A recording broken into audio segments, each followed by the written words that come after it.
ഇന്ന് നമ്മുടെ സമൂഹത്തിലേക്ക് ചുറ്റുമൊന്ന് കണ്ണോടിച്ച് നോക്കിയാൽ നമുക്ക് കാണാൻ കഴിയുന്നത് പുതിയ തലമുറയിൽ മയക്കുമരുന്നിൻ്റെ സ്വാധീനം വളരെ വർദ്ധിച്ചു വരുന്നതായിട്ടാണ്.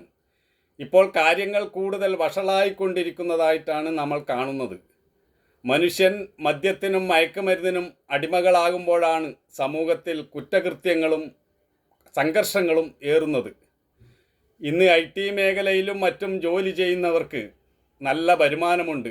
കൂടുതൽ പണം കയ്യിൽ വരുമ്പോൾ എന്തു ചെയ്യണമെന്നറിയാതെ അവർ ദൂർത്തടിച്ച് ജീവിക്കുന്നു.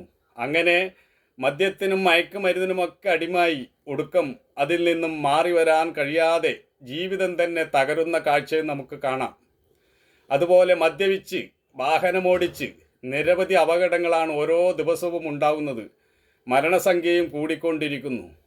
മദ്യവും മയക്കുമരുന്നും നമ്മുടെ നാഡികളെ തളർത്തുന്നു, നമ്മുടെ തലച്ചോറിനെ സാരമായി ബാധിക്കുന്നു, നമ്മുടെ ശക്തിയും ഊർജവും ഒക്കെ തളർത്തിക്കളയുന്നു.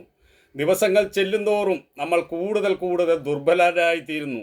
പിന്നെ മദ്യമില്ലെങ്കിൽ ജീവിക്കാൻ കഴിയില്ല എന്ന നില വരുന്നു. നമ്മുടെ ജോലി സ്ഥലത്ത് നമുക്ക് ജോലി കൃത്യമായി നിർവഹിക്കാൻ കഴിയാതെ വരുന്നു. ഇങ്ങനെ എല്ലാ തരത്തിലും ജീവിതം തകർന്നു പോകുന്നു.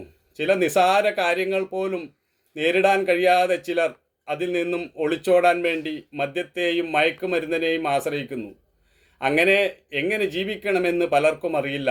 നമ്മുടെ ചുറ്റും നോക്കിയാൽ ജീവിതം തകർന്ന് നിരാശരായി കഴിയുന്നവരെ നമുക്ക് ധാരാളം കാണാൻ കഴിയും. ഒരു ദുർബല നിമിഷത്തിൽ ആർക്കും തെറ്റുപറ്റും. എന്നാൽ ആ തെറ്റ് എന്നും കൊണ്ടു നടക്കേണ്ട ആവശ്യമില്ല. നമുക്ക് തെറ്റുപറ്റിയിട്ടുണ്ടെങ്കിൽ നമുക്ക് തന്നെ അത് തിരുത്തുവാനും കഴിയും. തെറ്റുപറ്റി എന്ന് നമ്മൾ തിരിച്ചറിയുകയേ വേണ്ടൂ. ആ തെറ്റിനെ നിന്നൊരു പാഠം ഉൾക്കൊണ്ട് നാം തിരിച്ചറിയുകയും അത് തിരുത്താൻ തയ്യാറാവുകയും ചെയ്യണം. അതിന് നമുക്ക് സാധിക്കും. നമ്മൾക്ക് തെറ്റ് പറ്റിയത് നമുക്കാണെങ്കിൽ തിരുത്താനുള്ള സ്വാതന്ത്ര്യവും നമുക്കുണ്ട്. നമ്മൾ മദ്യത്തിനും മയക്കുമരുന്നിനും അടിമപ്പെട്ടു പോയിട്ടുണ്ടെങ്കിൽ തീർച്ചയായും നമുക്കതിൽ നിന്ന് മാറി ചിന്തിക്കുവാനും മാറി വരാനും സാധിക്കും. രത്നാകരൻ എന്ന കാട്ടാളൻ്റെ കഥ നമുക്കറിയാമല്ലോ. അദ്ദേഹം എല്ലാവരെയും പിടിച്ച് പറിച്ചും കൊന്നും ജീവിച്ച ആളായിരുന്നു. പക്ഷേ തൻ്റെ തെറ്റ് ബോധ്യപ്പെട്ടപ്പോൾ അത് തിരുത്താൻ തയ്യാറായി വലിയ മഹർഷിയായി തീർന്നു. അതുപോലെ നമുക്ക് പരാജയം വരാത്തതായി ആരുമില്ല.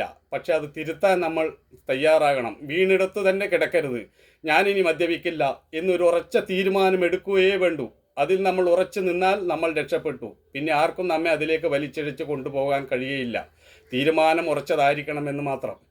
നമ്മെ ഉയർത്തുന്നതും താഴ്ത്തുന്നതും നാം തന്നെയാണ്. നമ്മെ ഉയർത്താൻ നമുക്ക് കഴിയും. അതിന് നമ്മൾ പരിശ്രമിക്കണം എന്ന് മാത്രം. ഒരു വ്യക്തി എന്ന നിലയിൽ നമുക്ക് നമ്മുടേതായ ഗുണദോഷങ്ങളുണ്ട്, ജയാപജയങ്ങളുണ്ട്, മാനാപമാനങ്ങളുണ്ട്, സുഖദുഃഖങ്ങളുണ്ട്. ഇതെല്ലാം നാം തന്നെ ഉത്തരവാദിത്തത്തോടുകൂടി പരിഹരിക്കണം. നാം നമ്മെ സ്വയം തടവറയിലിട്ടിട്ട് എന്നെ ആരെങ്കിലും രക്ഷിക്കണേ എന്ന് പറഞ്ഞ് നിലവിളിക്കുന്നതിൽ എന്തർത്ഥമാണുള്ളത്? നമ്മൾ വിദ്യാസമ്പന്നരാണ്, കഴിവുള്ളവരാണ് എന്ന് പറഞ്ഞതുകൊണ്ട് എന്താണ് കാര്യം? നമ്മെ ഒരു സാഹചര്യത്തിൽ നമുക്ക് രക്ഷിക്കാൻ കഴിയുന്നില്ലെങ്കിൽ പിന്നെ ആരെയാണ് നമുക്ക് രക്ഷിക്കാൻ കഴിയുക? അതുകൊണ്ട് സ്വയം തിരിച്ചറിയുക. നമ്മെ നാം സ്വയം തളർത്തിയാൽ പിന്നെ നമുക്ക് ആർക്കും നമ്മെ രക്ഷിക്കാൻ കഴിയുകയില്ല. ഈ ഒരു ബോധം ഉണ്ടാവുകയേ വേണ്ടൂ. നമ്മൾ ഏത് തെറ്റിൽപ്പെട്ടിട്ടുണ്ടെങ്കിലും നമുക്കതിൽ നിന്ന് തിരിച്ചു വരാൻ കഴിയും. ഞാനിനി ആ തെറ്റ് ആവർത്തിക്കില്ല.